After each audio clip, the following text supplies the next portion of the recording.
Hello, and welcome to Westrock Coffee Company's first quarter 2025 earnings conference call. My name is Howard, and I'll be your coordinator your call today. Following prepared remarks, we will open the call to your questions with instructions to be given at that time. I will now hand the call over to Robert Munger with Westrock Coffee. Thank you, and welcome to Westrock Coffee Company's first quarter 2025 earnings conference call. Today's call is being recorded. With us are Mr. Scott Ford, Co-founder and Chief Executive Officer, and Mr. Chris Pledger, Chief Financial Officer. By now, everyone should have access to the company's first quarter earnings release issued earlier today. This information is available in the Investor Relations section of Westrock Coffee Company's website at investors.westrockcoffee.com. Certain comments made on this call include forward-looking statements which are subject to the safe harbor provisions of the Private Securities Litigation Reform Act of 1995. These forward-looking statements are based on management's current expectations and beliefs concerning future events and are subject to several risks and uncertainties that could cause actual results to differ materially from those described in these forward-looking statements.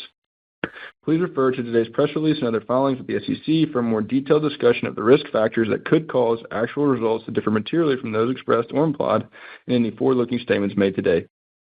Also, discussions during the call will use some non-GAAP financial measures as we describe business performance.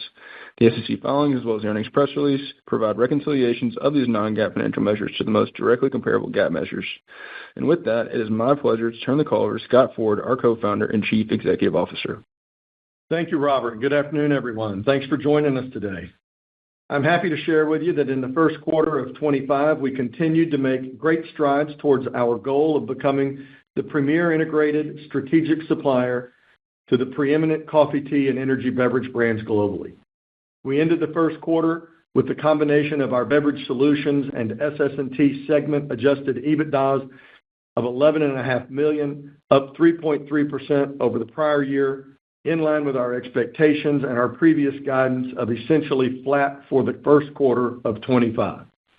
With the first quarter behind us and now halfway through the second quarter, we're pleased to be able to reaffirm our guidance for both the first half of the year and for the entire year of 2025.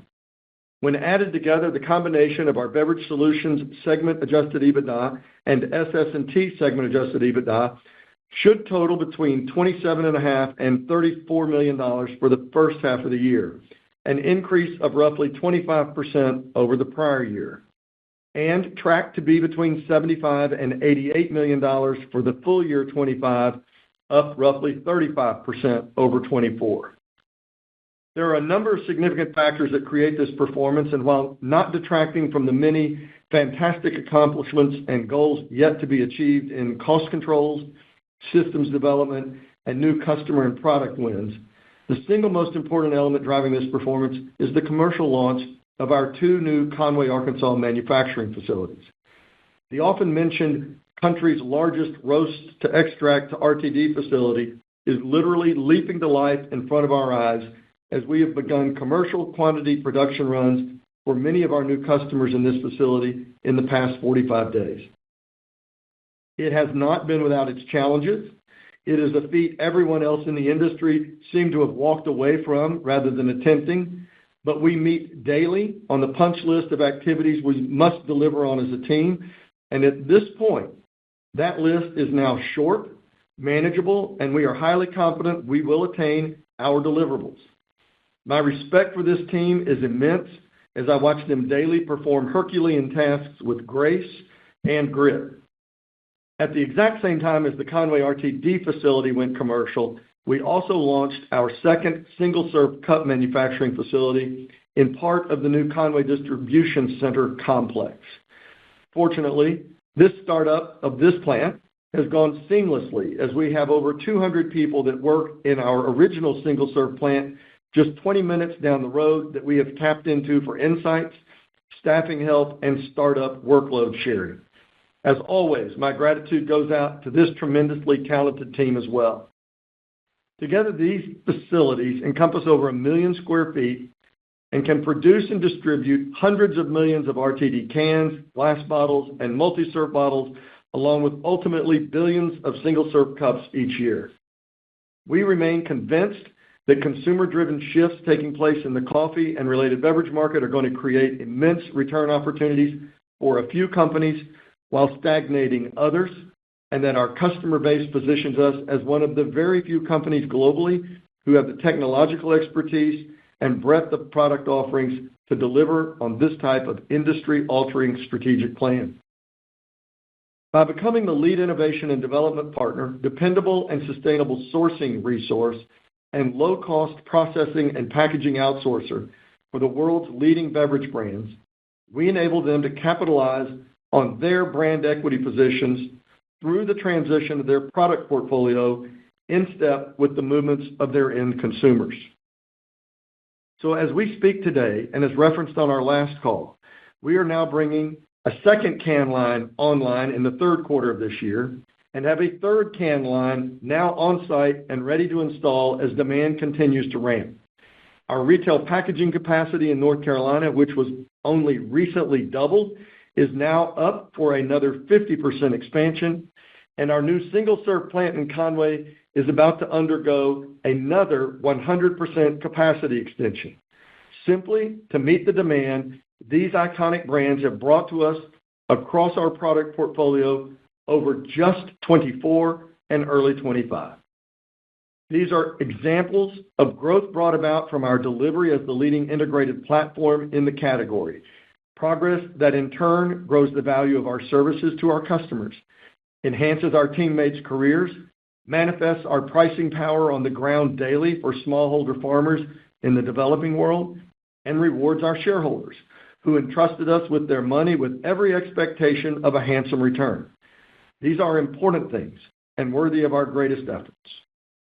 I want to thank everybody on the team for a miraculous quarter and for all the work you're doing now going into what will be the largest back half of the year from a production and earnings perspective in the company's history.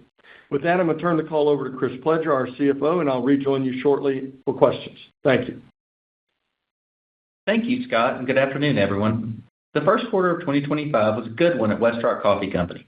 Despite the political and macroeconomic headwinds starting to affect consumer spending, we were able to grow our roast and ground coffee volumes year over year and deliver financial results ahead of our expectations at a consolidated level and in both of our reporting segments.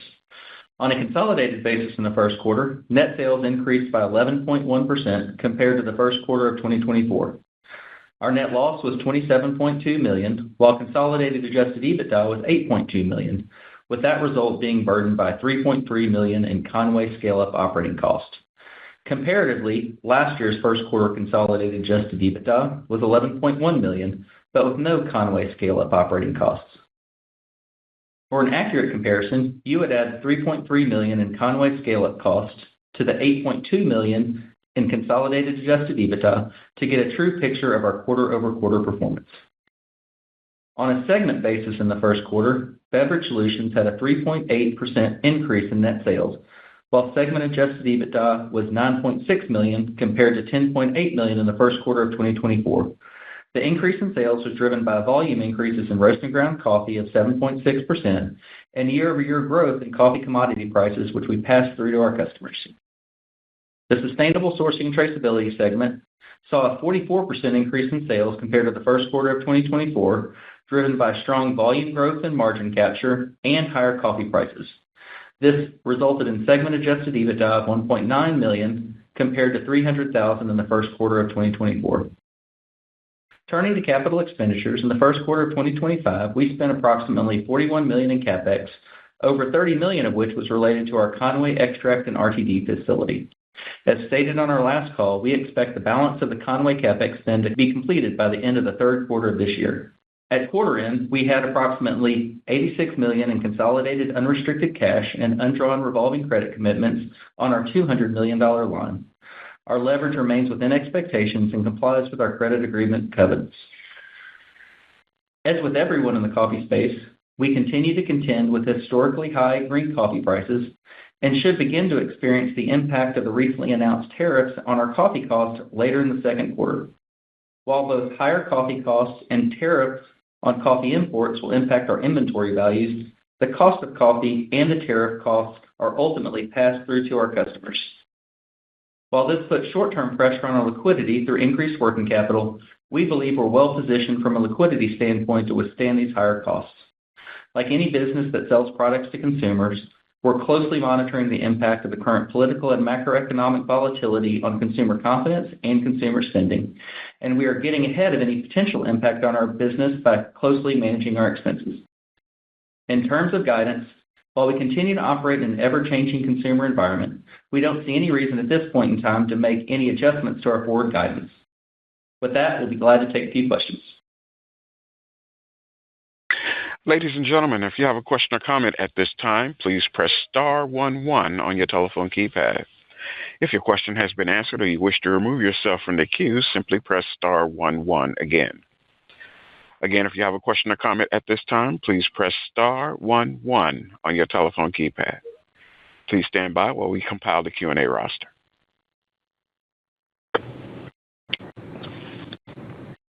Our first question or comment comes from the line of Joseph Feldman from Tesley Advisory Group. Mr. Feldman, your line is open. Hi, good morning. It's Sarang Vora. My first congratulations on a great quarter, better than expected and guidance maintained. I'll start with the Conway. I know you are running commercial runs are underway for production over there. Can you remind us a full-scale production start over here? Are we looking at it seems like in your prepared remark you said third quarter is when you start production of a can line and then also another can line in third quarter. And is there a glass line also slated for the year? Just trying to, just understand the scope of curve on the second half and, the production line over here at Conway. Thank you. Sure. This is Scott, and I think there's three things. We started the first, what we call the large can line. We started that this month. It really goes through a material ramp up in May and June. The second can line comes on in the third quarter. That's the second piece. That's probably going to be in August, September timeframe.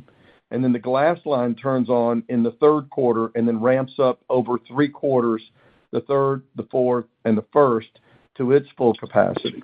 So by the time you get through the first quarter of next year, we expect that all 3 of those lines will be fully utilized and running at capacity.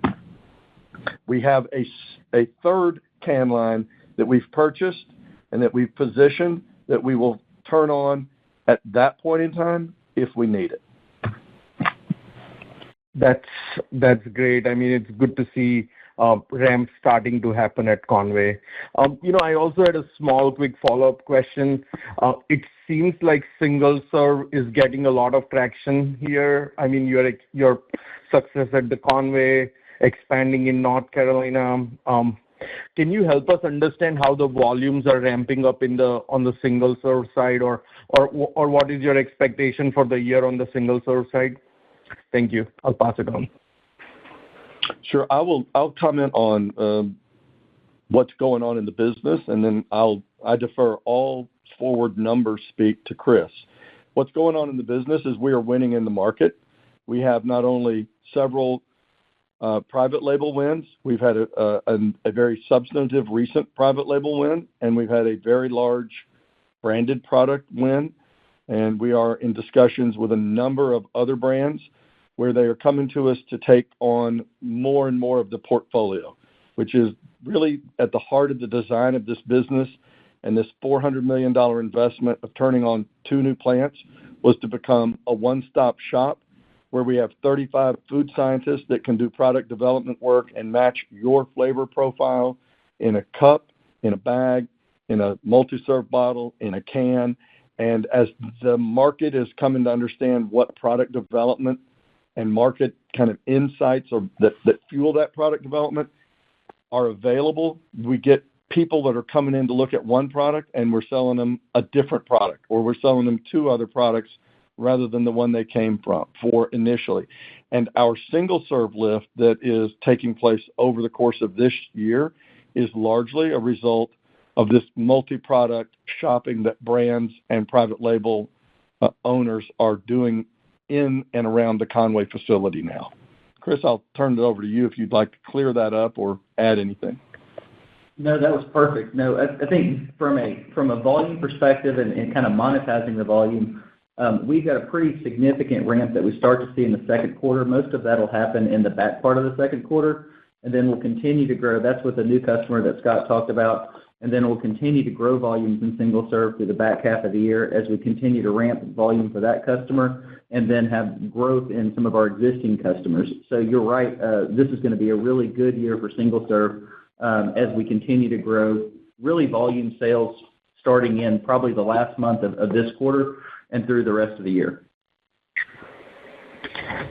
That's great. Good luck with the growth ahead. I'll pass it on. Thank you. Thank you. Our next question or comment comes from the line of Matt Smith from Stifel. Your line is open. Hi, good afternoon. Hey, Scott, you talked about the ramp up at Conway and the customer order intents. Can you talk about the visibility you have into orders supporting the EBITDA growth in the back half of the year? Is that something that at this point you would have high confidence in, given your discussion with the customers that are already committing to those lines? Have they locked in that volume to occur this year? Well, I never want to get too far ahead of what I actually know. But at this point in time, we are in fact very confident that we will both be able to make the product at the volume that our customers have signed up for, and that they intend to take it. And I would say that the best harbinger of kind of insight into that recently is that we have customers who are now lining up for any day that we might be down with someone else if they can take that slot. So our demand is at least as strong as we had forecasted. Thank you. And maybe as a follow-up, you've expanded your single-serve capacity over time as you've realized the customer interest in shifting over to Westrock. Where are you in thinking about Conway's current capacity as you look ahead a year and your lines are up and running? Has there been enough demand intent and discussions and people lining up, like you said, to take other space if they drop out? Are you at a place now where you can look at the forward opportunity and consider what's next for Conway? And I don't want to get too far ahead here, just more of an understanding of how you think about the business and the growth beyond these three lines. Right. So we are running right now, I would say we are pretty close to 85% of our theoretical throughput is actually coming out of those lines now. But we built the front part of the Conway distribution center as about 125,000 square foot straight line plant that we can double stack. So we could run several billion cups. We just aren't going to put the machines in until we have the orders in hand, because we've just simply been burned by that in our past, in our history.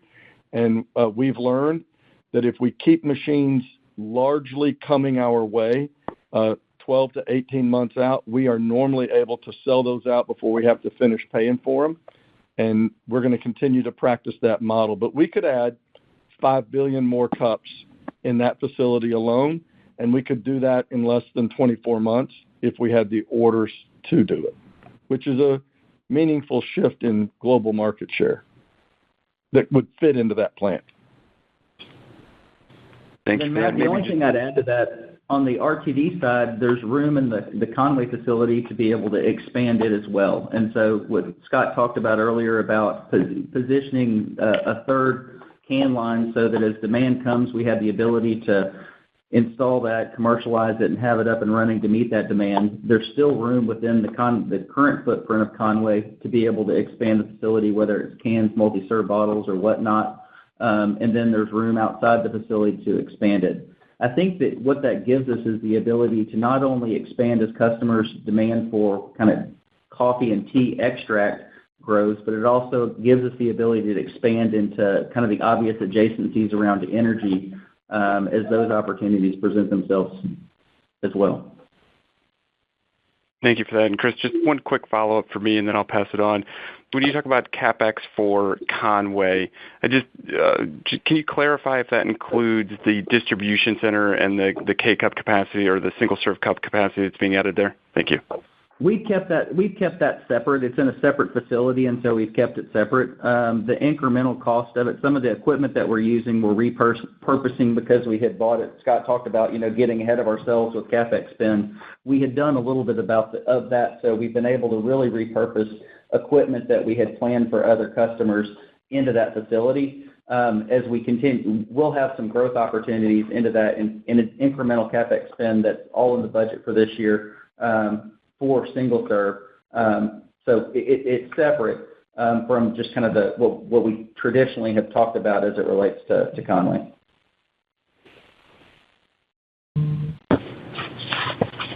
Thank you. Again, ladies and gentlemen, if you have a question or comment at this time, please press star 11 on your telephone keypad. Our next question or comment comes from the line of Todd Brooks from the Benchmark Company. Sir, your line is open. Hey, thanks, and thanks for taking my questions. Scott, the first one, and there's this obvious chase of capacity, and you're certainly seeing it in single serve, and I think you talked about doubling the capacity in Conway, and you talked about the success with cross-selling. Is the success skewed more to winning whales that just take down so much volume with one account win, or is it the breadth of people that you're bringing across the transom that's really fueling this need to chase capacity? Thank you, Todd. That is a great question, and unfortunately, this doesn't sound like a great answer, but the truth is, it's both of them. So we have gone after every whale that moved in the last 3 years. These wins that are coming into the factories now, they started 3 years ago, and y'all heard about it. Well, we sold it out. Well, great. Well, you've got to finish building it. Okay. Well, then you gave a big customer a delay. Okay. Yes, all that's true.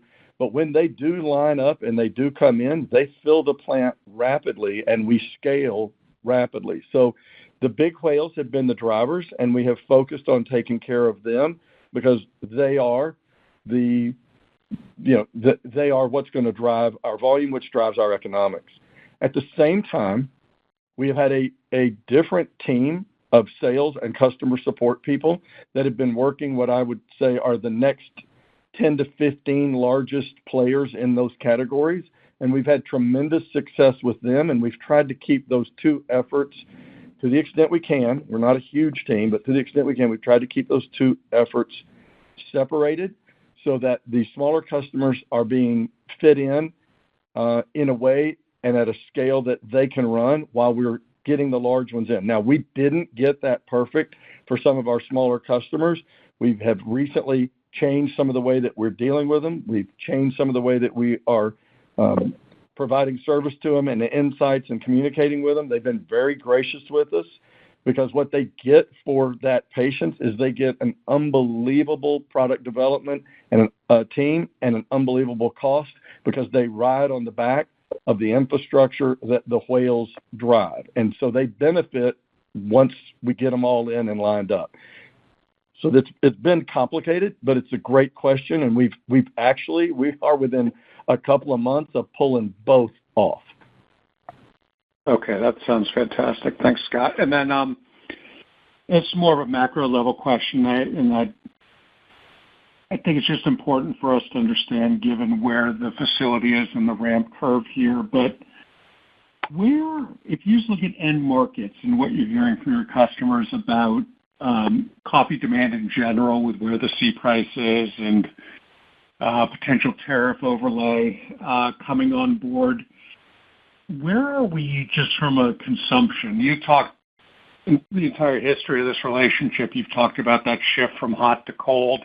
Can you give us kind of a market update and where we stand on, okay, pricing is to the point that we've destroyed some of that momentum, we've deferred it, just what your take is on the overall market given the backdrop and where the consumer is right now?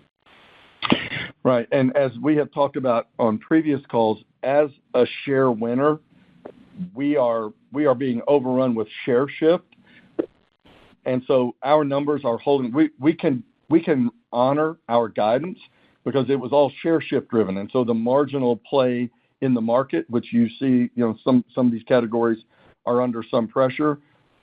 That's not coming through our business except in the roast and ground core coffee business from our original business. And I would say that that's off 8 to 10%, but in the last couple of months, they've run closer to 97 to 95% of last year, up from 90 to 85. And so as the year's going on, things are actually getting better, not worse. And I know that that's contra to all the headlines because I read them every day too.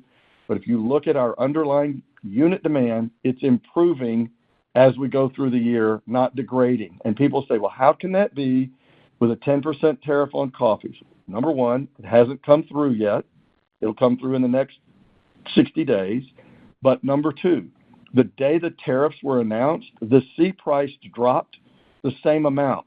So our customers, if they had been paying tariffs the day tariffs were announced, they would have paid the exact same total price that they paid the day before. Now, that's maybe just lucky, but that the factors of pricing running through really don't seem to be slowing down any of the other products except roast and ground, and it's improving. That's great. Thanks, Scott. Thank you. Our next question or comment comes from the line of Eric Delaurier from Craig-Hallum Group. Your line is open. Great. Thank you for taking my questions. First one for me is a bit of a follow-up on that last question here. So, overall coffee prices, record highs, there's some volume headwinds, as you just mentioned. Obviously, you've had some really nice wins, particularly in single serve to help kind of offset those headwinds. Can you just expand a bit more on some of those recent wins that are helping offset those? And then, I guess a bit more so, how much capacity you have to kind of continue offsetting these potential headwinds with additional wins here? Thank you. Sure. That's a bit of a nuanced question, and you kind of have to look at it product by product. So if you look at traditional, what we call core coffee and tea, we have been winning in certain categories of late, largely in the retail category to go with the restaurant and C-store business that we've traditionally had. So we have a whole new customer group coming in to those facilities, and many of whom came to us through single-serve cups or ready-to-drink cans or bottles. So that's what's driving our increased volume.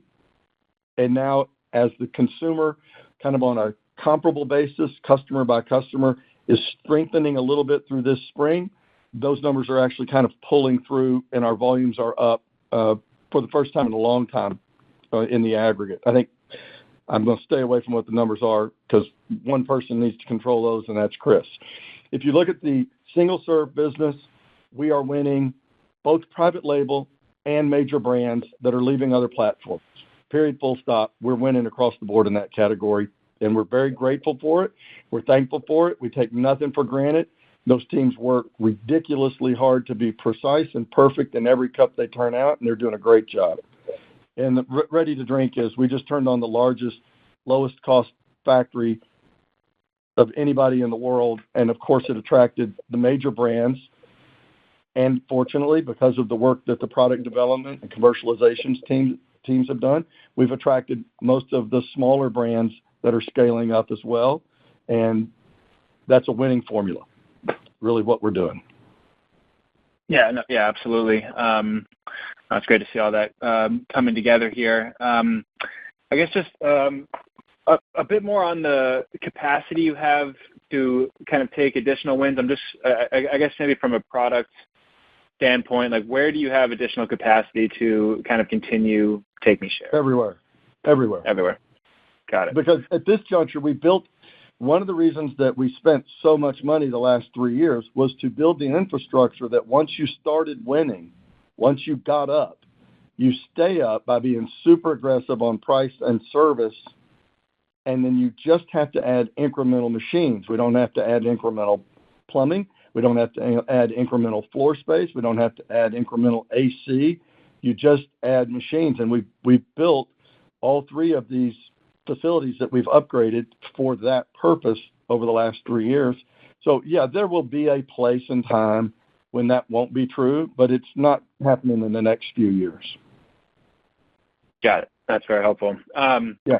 And then On the 3 lines that are coming out this year, I mean, first of all, it's great to hear that everything is progressing as planned. Can you just help us understand, where there might be some variability in the outlook? Guidance does have, a low and a high end.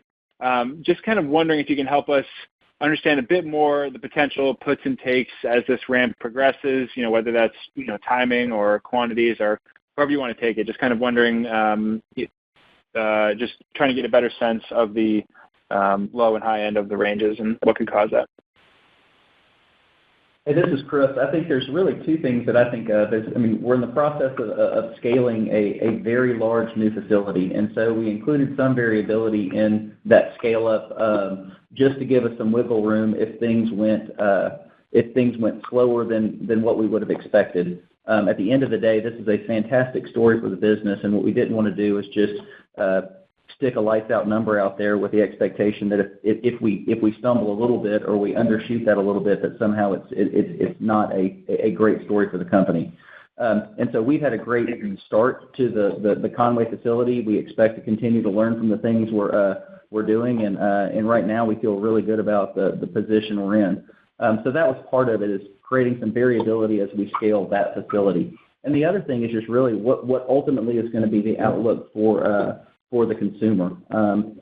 Where we feel good about our business, at the end of the day, if you take a combination of high coffee costs, you take some of the variability in tariffs and how that might impact, maybe not us directly, but not how that might impact the consumer writ large. Are they going to look at making different beverage choices as a way to be able to offset higher expenses in another area? We're not seeing that right now, but we wanted to include a little bit of variability in case that happens in our guidance. And that's the main reason we can sit here today and reaffirm where we are, because we haven't seen anything in our business or in the macro environment that would give us any reason to do anything otherwise. It's all very helpful and great to hear. Thank you for taking my questions. Thank you. I'm showing no additional questions in the queue at this time. I'd like to turn the conference back over to Mr. Scott Ford, CEO, for any closing remarks. Well, I'd just like to say thank you for your interest. We appreciate you guys all hopping on the call. We are pleased, but we also recognize that the first quarter was the easy one. That was basically, up single digits over last year. This one is a steeper climb because the volumes start to really move in. And the third quarter, which is where all of the volume to make the numbers in 25 should be lining up to come in, is where we're really focused right now. So we're not saying that we don't have a lot to do, but we are saying we think we have the shortest list of things to accomplish to deliver the numbers that we showed our investors 3 years ago when we raised the money to go build these plants. We have the shortest list of things to do to accomplish those goals that we have ever had. We have them in sight. We have them accounted for. We have dedicated people working on each one of them. We're communicating well across the team, and we're really confident we're going to deliver on it. And I think it's a fascinating time in our history. Everybody can make their bet. We'll see how it plays out. Thanks very much for your time. Ladies and gentlemen, thank you for participating in today's conference. This concludes the program. You may now disconnect. Everyone, have a wonderful day.